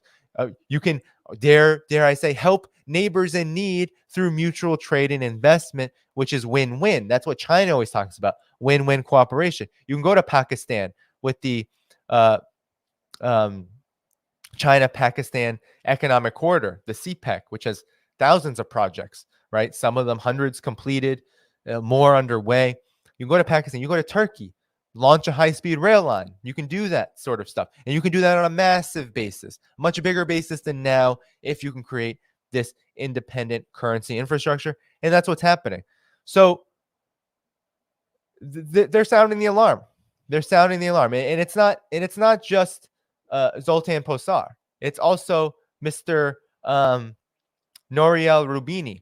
The greenback is bound sooner or later to feel the effects of intensifying geopolitical rivalry. A bipolar currency regime will replace the dollar's exorbitant privilege. So this person is the chief economist at Atlas Atlantic Team and professor emeritus at the Stern School of Business. And it talks about how China's RMB, how China is actually becoming, because of this geopolitical rivalry, becoming a reference point in the world economy, to the point where you have now countries looking at this conflict between China and the United States as an opportunity to choose a side. So I don't need to read the article because he goes over a lot of the same points as Zoltan Pozsar. But what he says, though, is that from a different reference point, He's looking at the US-China conflict, this new Cold War that the US is fueling. The world is looking at this and saying, okay, we got to choose a side now because the United States is attacking China, and we're likely to understand this as a possible attack on us if we get too close to China. So some countries will just choose the United States, but the vast majority are choosing China because China has a stable economy, China has economic output in real infrastructure benefit. There's real benefits to trading with China. So if you trade with the United States, you'll get little return in a lot of conditionalities.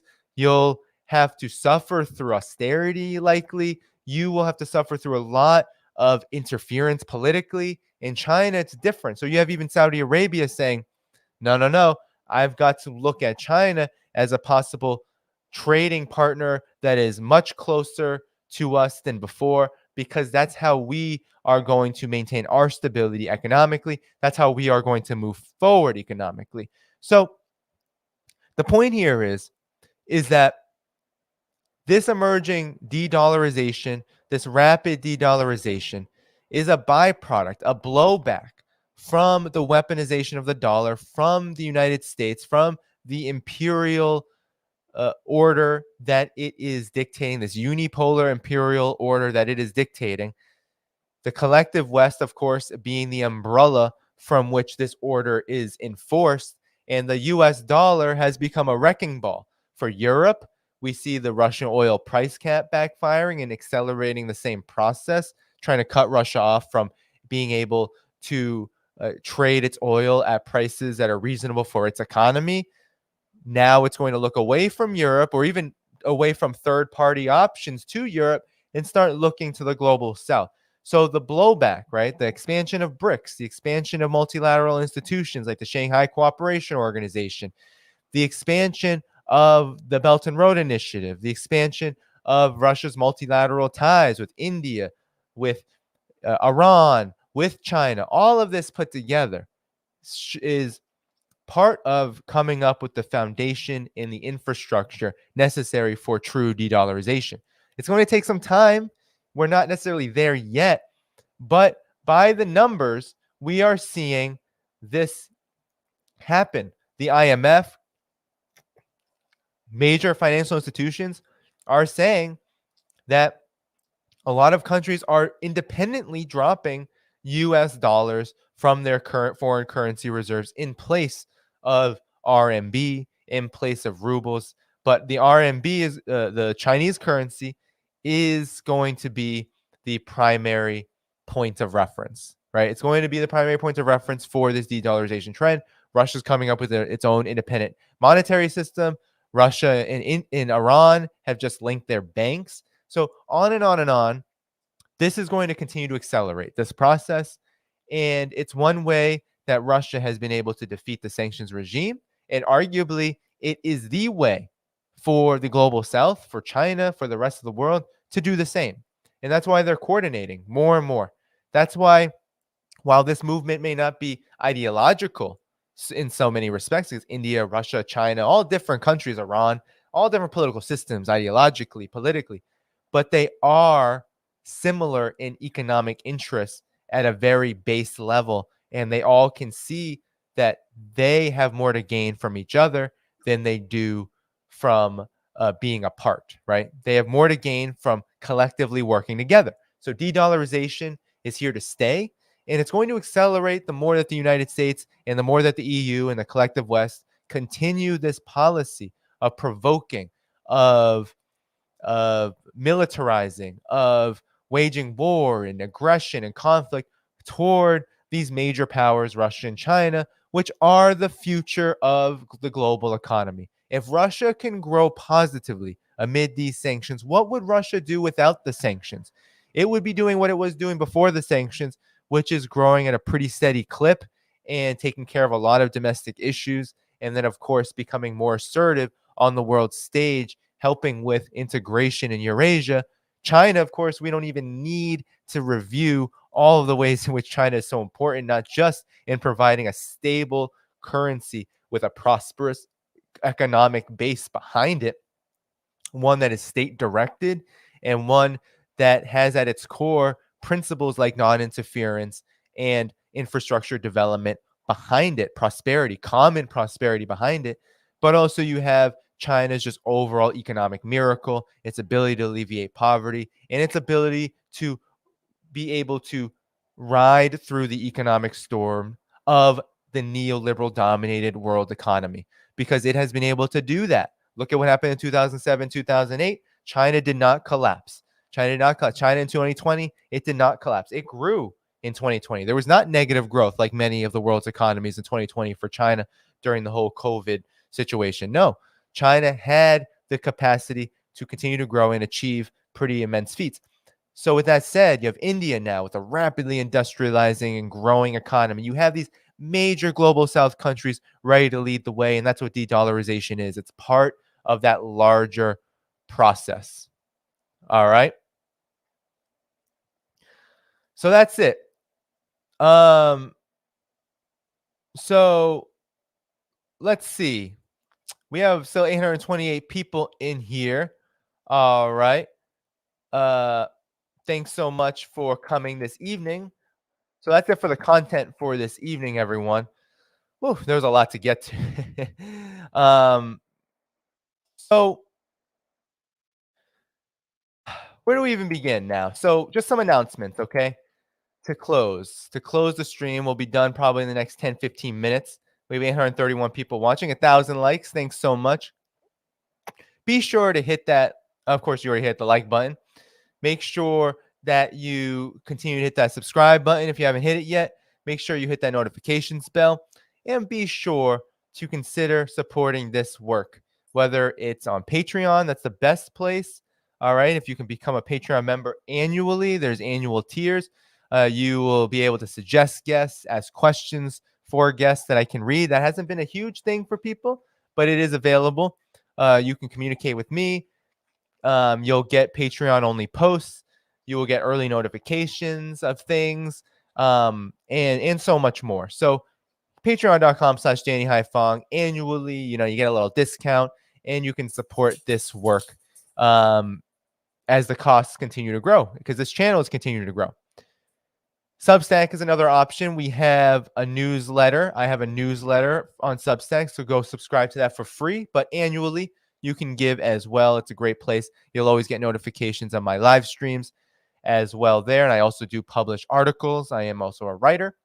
So there's that. And then there's many other options. The link in the description. So that's it for that. And then lastly, Monday evening, okay? Monday evening, we have Mr. Scott Ritter here on the channel. He will be coming, so set your alarms. It's not up yet, so you can't hit the notification for that. But Monday evening, you all get first dibs in hearing that he is coming on 8 p.m. Eastern time. We're going to do a pretty thorough Ukraine war update, and we'll talk about other things, maybe Rage Against the War Machine, which I'll give a little bit briefly of my opinion about that right now. All right.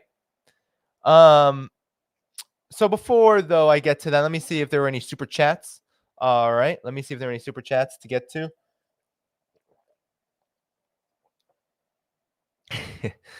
All right. Thank you so much to Daniel Drazanovich. I can't remember if you're a Patreon subscriber, but if you are, thank you. Your name seems very familiar. Thank you so much for your support. Appreciate that. So yes, Patreon, all those good places you can support this work. Thank you, Where. I see you in the chat. Thank you. I believe you're a mod. Yeah, you are a mod. Sorry, I'm in the I am in the whatchamacallit, the StreamYard. So I can't tell who's a moderator or not. If you're still a moderator, I think you are aware. So thank you, Desert Mantis, for being a moderator. I see you in here. Thank you all for your support, everyone. All right, let's see if there's any super chats that I need to get to. Of course, you can ask a question there, and I'll just talk a little bit while I'm looking for these about Rage Against the War Machine. I mean, my position is I don't think anyone has to endorse it if they don't want to endorse it. All right. I think that if people have political disagreements with those who are organizing this, that's okay. That's a very healthy thing. You can have those disagreements. I also think that if you have these disagreements and you want to put them at the level of, let's say, antagonistic conflict, then, you can pursue means of doing that. Now, do I believe that you should publicly like endorse and then unendorse? I don't know if that I don't know if I agree with that. And first of all, uh, you know, I do think that as someone who does come out of the left, it is important that one, that, not to discourage attendance to an anti-war rally, especially for new folks. So if you're someone who's like, I'm not going to go because I disagree, I can't go. I'm not going to be available. I'm not going to be around. I'm not able to go on that day. I do know some people who are going. And so I do look forward to hearing from them about how it goes, what it's like. But if you have disagreements, some are political, some of them are like about, I mean, I think there's still political disagreements, but if they're about other issues, not of this issue, then, you got to hash that out in some other venue, in my opinion, in some other realm. Some forces have done that. Some forces have brought up their critiques, and I think that's fine. But I do think that if there are new folks who are going to go to this, don't discourage that. Allow people to learn for themselves. And also, I do think that if you do have an organization, going there, I don't see hurts. I don't think it's an endorsement of all of the organizers of the rally, most of whom I don't know them personally. I know some of the speakers, but I don't know any of these organizers. I'm not a libertarian. But at the same time, don't discourage new people from going. If you're internally in your organization saying, I'm not going to go, fine. But I do think, yeah, endorsing and then unendorsing based on some of these issues, I don't know. I think it does show, I think, a lack of maybe care. Like if you are so concerned about who's participating, then do the research first before you make a decision. Because I think that this like diversion from the issue at hand is not helpful, even if the issues that you have may be legitimate, but they're legitimate in a different arena. Do you know what I'm saying? Like, we don't need to hash out this there. We should be looking toward how can we build upon a real anti-war movement? How can we build that? And how do we do that with the significant contradictions that exist in the United States politically? So for me, my position is I'm not going to discourage anyone from going. Am I a libertarian? No, but I won't discourage anyone from going if they're going. And I also think that if you're paying attention to something like Rage Against the War Machine rally, if you're viewing it and seeing it and got the promotions and all of that, then that also means that you are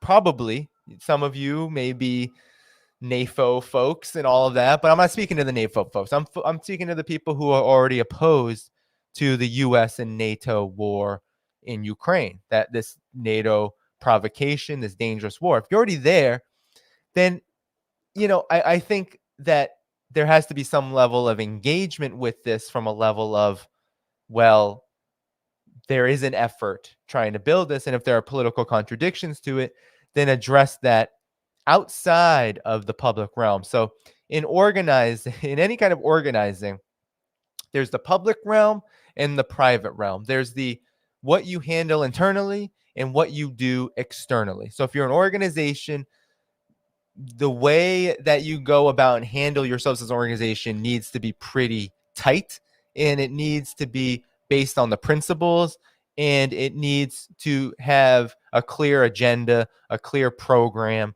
If you're an anti-war organization, that's what you need. And so if your internal discussion was, well, we can't support this because of the politics of it, fine. Like, fine, because of the certain forces, you don't like libertarians. Regardless of what you think of that, for me, I probably would have checked it out if I could, honestly, because I would be very curious about what it would be like. But at the same time, I also hear from folks close to me that have said, look, this is why I won't go because of how these forces have interacted with me and my organization in the past. I see that as legitimate. But at the same time, most organizations are not going to come out and publicly condemn and then say, oh, we endorse and we unendorse. I just think that's an error. And, errors are made and their mistakes are made, and fine, cut your losses. But if we're serious about building an anti-war movement, then we've got to be a little tighter in our presentation. But at the same time, I think that it's also important to understand that politics are complex. The US's political situation probably more complicated and disastrous than maybe any other on this planet. And so you're going to run into contradictions and you're going to run into issues. And one of the big issues we have now is that we don't have an anti-war movement led by anything resembling a left. We do have left forces, though, that do exist. They do. There are anti-war organizations. There's United National Anti-War Coalition. In Canada, the Hamilton Coalition to Stop the War. In also in the United States, Black Alliance for Peace. These are legitimate organizations. And, I have some proximity to them, and they weren't invited. And now it's not the job of all people who are anti-war to invite all the anti-war organizations if you don't know them. But, I would think that the Libertarian Party and these forces would have the tact and know who actually has been demonstrating. And so, I understand why there would be rifts. We shouldn't be shocked that there are rifts between libertarians and those who consider themselves on the anti-war left. And not all those rifts will be legitimate. Some of them are, though, and they need to be worked out. And that's the reality of the political situation on the ground. My position is check it out, work that out, and where it can't be worked out, then you move on and you keep doing the work. And I think it's important, though, that even if you don't go as an organization, that there are forces there to check it out, talk to people, and even, try to organize people into your organization, because not everyone who's there will be some kind of like hardline libertarian I've met these folks. I went to China with some of these folks. Like, I know that there are some forces who won't be movable, and that's okay, right? Some people aren't movable. That's all right, right? On some issues, but if we can't come together massively en masse publicly, this is going to have to be part of the calculus. We're going to have some kind of mass open demonstrations, protests, strikes. That's going to happen. We're not going to have everyone agree with us politically. And then if we're going to be vying for leadership over that mass movement, then we're going to have to be present and be open and try to get our message out and try to win over anyone who will listen. There will be some who won't. There will be some who will stick to their convictions, even if they're wrong or even if they're prejudiced or even if they're whatever. But nonetheless, the effort has to be there. So I think that there are many sides to it, but my side is, thank you, Metal Max, for the super sticker. Thank you so much. While there may be many sides to this, many layers to this, I do think it is a mistake to endorse and then unendorse and then like take speakers out. And there's been a lot of just mess with it, but that's okay too. We just have to it's good that it's happening. I think that it's, we're going to have to see how it goes. We're going to have to see how it goes. And then, we can make conclusions based on what comes afterward. Because a lot of times with demonstrations, thank you, Roland S., for the super chat. So, any kind of mass demonstration needs then to have a follow-up, because most of the work in building relationships, building organizations happens after demonstrations. So that's where we will see how, the forces who are organizing this, how genuine they are. And but we have to, I think we do have to, at the very least, pay attention. If your organization isn't going to go, I think, if you have disagreements and you are really offended by some of the forces, look, I don't get along with everyone who's speaking at it either. I do get along with a lot of the folks who are speaking at it, but not everybody. But even so, even if that's the case, check it out. bring up your perspective. It doesn't have to be on an organization basis either. If you weren't invited and you were offended by that, because that could be offensive. There are legitimate anti-war organizations who do good work and who just get, Black Alliance for Peace is one of them. They don't always get the love that they deserve. So for doing really hard work. So if that's the case, that's fine. But I do think, if you're in the DC area or someone's going to be there anyway, you should go and see what it's like. Just for the fact of, we got to know what's happening when things are called, and we got to be able to assess and analyze and move forward and build upon if there's anything to build upon from. That's my opinion. So thank you again, Roland S., for another super chat. Thank you so much. So that's my opinion of the matter. I would have went to check it out. I'm not a libertarian. I don't know the Libertarian Party. I wasn't invited to it, which is fine. Like I don't expect people to just invite me just because I'm me. I have been in the anti-war movement for a while. I've been speaking on this stuff for many, many, many, many years. But nonetheless, there was also the Scott Ritter incident. I read his Substack. I'm going to talk, maybe ask him about it if he wants to talk about it on Monday. And I also thought that was just not good by the organizers, right? To cave into pressure from those who are trying to NAFO and to try to bring down him. I didn't think that was good. Of course, it was retracted and fine. That's fine. Correct people can make mistakes. But I do think that that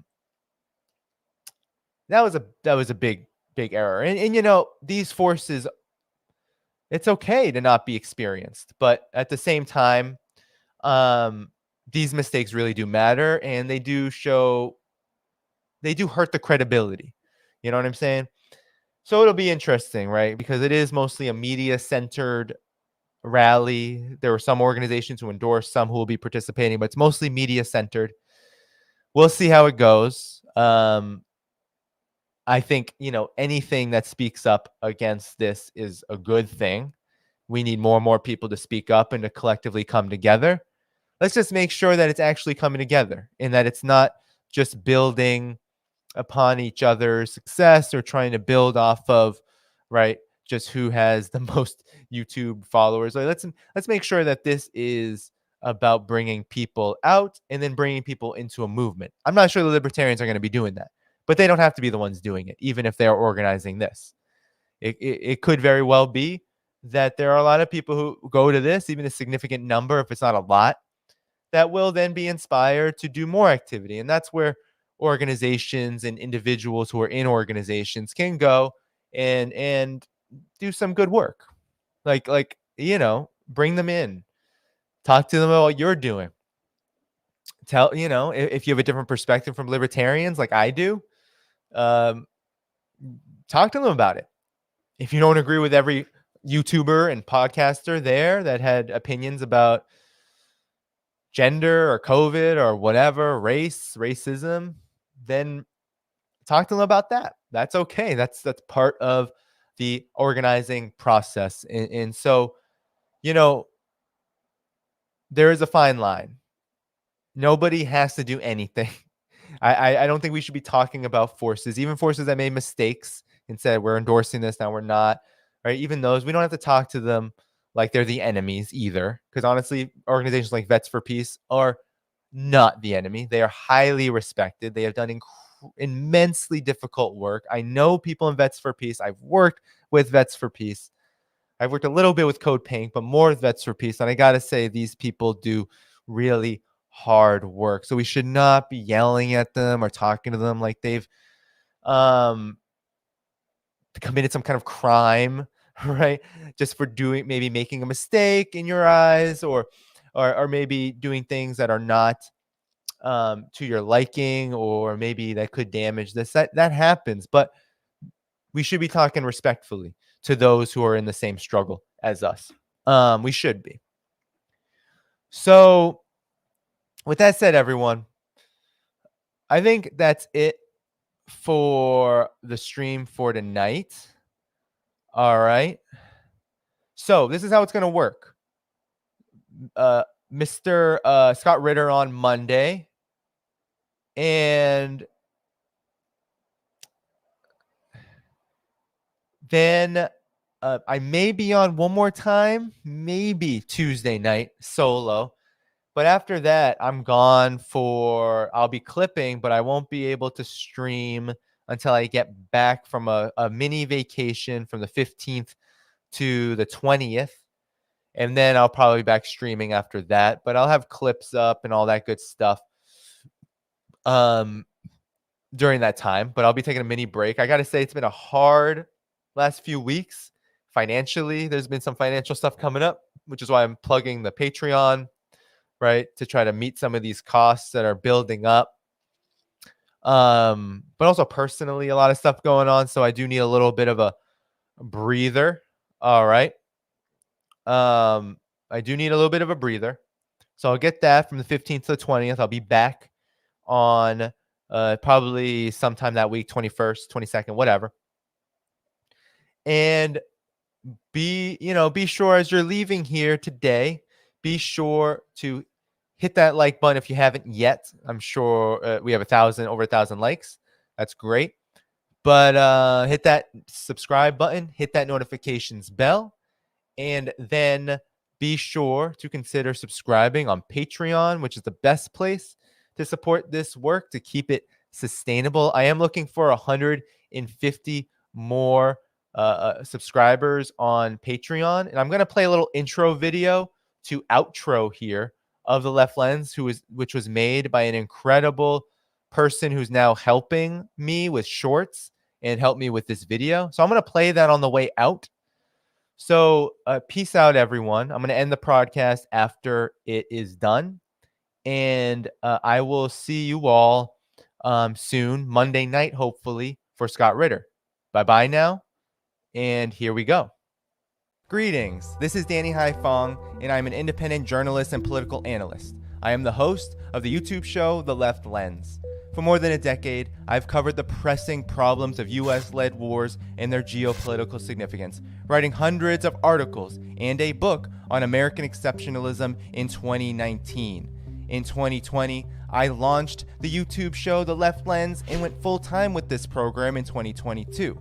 On the show, I cover weekly, through streams and videos, the rise of China, US-Russia relations, the collapse of Western hegemony, and the growing multipolar world order led by the Global South, plus much, much more.